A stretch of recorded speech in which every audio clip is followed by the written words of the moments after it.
Hello నమస్తే, నేను journalist YNR. ఆంధ్రప్రదేశ్లో ఎన్నికలు ముగిశాయి. గెలుపోటములకు సంబంధించి రాజకీయ పార్టీల అంచనాలు ఎవరి అంచనాలు వాళ్ళకున్నాయి. మేము గెలుస్తామంటూ రాజకీయ పార్టీలు వాళ్ళ పార్టీలకు సంబంధించిన నాయకులు ధీమా వ్యక్తం చేస్తూ ఉన్నారు. సో బెట్టింగ్ రాయిల హడావుడి కూడా ఆంధ్రప్రదేశ్లో చూస్తూ ఉన్నాం. ఎన్నికల్లో పోటీ చేస్తున్న అభ్యర్థులు, కూడికలు, తీసివేతలు, లెక్కలు ఇవన్నీ కూడా చూస్తున్నాం. పోస్ట్ పోల్ సర్వేలు కూడా కొన్ని ఏజెన్సీలు చేస్తున్నాయి, కొన్ని పార్టీలు కూడా పోస్ట్ పోల్ సర్వేలు చేయిస్తున్నాయి.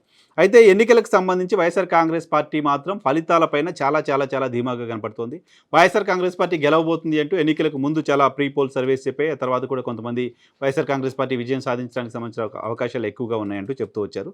సో బెట్టింగ్స్లో మాత్రం టీడీపీ విజయం సాధించవచ్చు అనే మాట ఎక్కువగా వినపడుతోంది. బెట్టింగ్ కాస్తున్న వాళ్ళు, బెట్టింగ్లో పార్టిసిపేట్ చేస్తున్న వాళ్ళు టీడీపీ గెలుస్తుంది అనే దానిపైన ఎక్కువగా బెట్టింగ్ చేయడానికి మొగ్గు చూపుతున్న వాతావరణం కనపడుతుంది.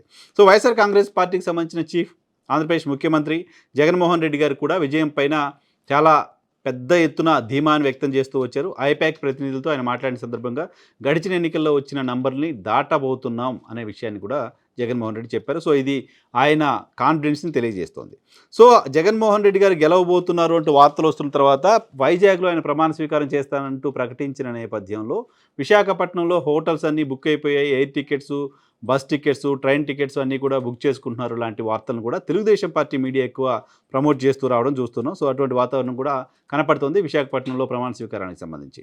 కొంతమంది ఆస్ట్రాలజర్స్, మరికొంతమంది రాజకీయ పరంగా కూడా ముహూర్తాలు పెడుతూ వచ్చారు. వైఎస్ఆర్ కాంగ్రెస్ పార్టీ గెలవబోతోంది, 9వ తారీఖు జగన్మోహన్ రెడ్డి గారు అక్కడ ప్రమాణ స్వీకారం చేయబోతున్నారు అని టెంటేటివ్గా అని చెప్తూ సీనియర్ మంత్రి బొత్స సత్యనారాయణ కూడా చెప్పారు. అక్కడ వైఎస్ఆర్ కాంగ్రెస్ పార్టీ ముఖ్యమంత్రి అభ్యర్థిగా జగన్మోహన్ రెడ్డి గారు 9వ తారీఖున ప్రమాణ స్వీకారం చేయొచ్చు అని. సో ఇవన్నీ ఒక ఎత్తు అయితే వైసీపీ కాన్ఫిడెన్స్ ఏ స్థాయిలో ఉంది అనే దానికి ఒక చిన్న ఎగ్జాంపుల్. కొద్దిసేపటి క్రితం వైఎస్ఆర్ కాంగ్రెస్ పార్టీ సోషల్ మీడియాలో ఒక పోస్టర్ పెట్టింది. ఆ పోస్టర్ని కూడా నేను మీకు పక్కన డిస్ప్లే చేస్తున్నాను. పోస్టర్ పెట్టి ట్వీట్ చేశారు అఫీషియల్గా. వైఎస్ఆర్ కాంగ్రెస్ పార్టీ హ్యాండిల్స్ నుంచి అఫీషియల్గా చేసిన ట్వీట్.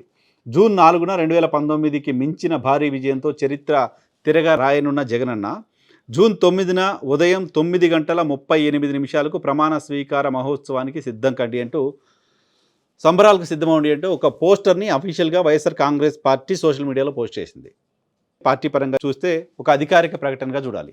పార్టీ పరంగా శ్రేణులంతా 9వ తారీఖున జగన్మోహన్ రెడ్డి గారు పలానా ముహూర్తానికి ప్రమాణ స్వీకారం చేయబోతున్నారు, మీరంతా కూడా సంబరాలకు సిద్ధంగా ఉండండి అంటూ పార్టీ చేసిన ఈ ప్రకటన ఆ పార్టీ ఎన్నికల్లో విజయానికి సంబంధించి ఏ స్థాయిలో కాన్ఫిడెంట్గా ఉంది అనే దాన్ని చెప్తోంది.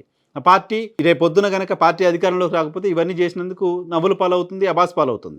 ఈ విషయం తెలియనంత అమాయకులు వైఎస్ఆర్ కాంగ్రెస్ పార్టీకి సంబంధించిన నాయకులు కాదు. ముఖ్యమంత్రి అటువంటి ప్రకటన చేసి వెళ్ళారు, గ్యారంటీగా గెలుస్తామని. ఇప్పుడు పార్టీ అఫీషియల్ ట్విట్టర్ హ్యాండిల్స్లో, సోషల్ మీడియాలో అఫీషియల్గా ఒక పోస్టర్ డిజైన్ చేసి ఒక ఇన్విటేషన్ కార్డు అని వచ్చేది. ఒక ఇన్విటేషన్ కార్డు, అక్కడ సంబరాలు జరగబోతున్నాయి, సో ప్రమాణ స్వీకారం జరగబోతుంది, మీరంతా సంబరాలు చేసుకోండి అంటే ఒక ఇన్విటేషన్ని పార్టీ అధికారికంగా ఇచ్చింది. సో వైఎస్ఆర్ కాంగ్రెస్ పార్టీకి సంబంధించిన ఇది కాన్ఫిడెన్సా, ఓవర్ కాన్ఫిడెన్స్ అనేది జూన్ 4న తెలవబోతుంది. బట్ బయట అంచనాలు ఎలా ఉన్నా, బయట టాక్ ఎలా ఉన్నా, బయట బుక్కీస్ ఏం చెప్పినా, బయట బెట్టింగ్ సంబంధించి ఏం మాట్లాడుతున్నా వైఎస్ఆర్ కాంగ్రెస్ పార్టీకి సంబంధించిన నాయకులు మాత్రం మనసా వాచా కర్మణ నమ్ముతున్నారు. అధికారంలోకి రాబోతున్నాం, ఖచ్చితంగా రెండోసారి ప్రభుత్వాన్ని ఏర్పాటు చేయబోతున్నామని ఆ స్థాయి నమ్మకం వాళ్ళకు ఉంది. కాబట్టే సోషల్ మీడియా హ్యాండిల్స్లో పార్టీ అఫీషియల్గా ముహూర్తం కూడా పెట్టేయడం మనం చూస్తున్నాం.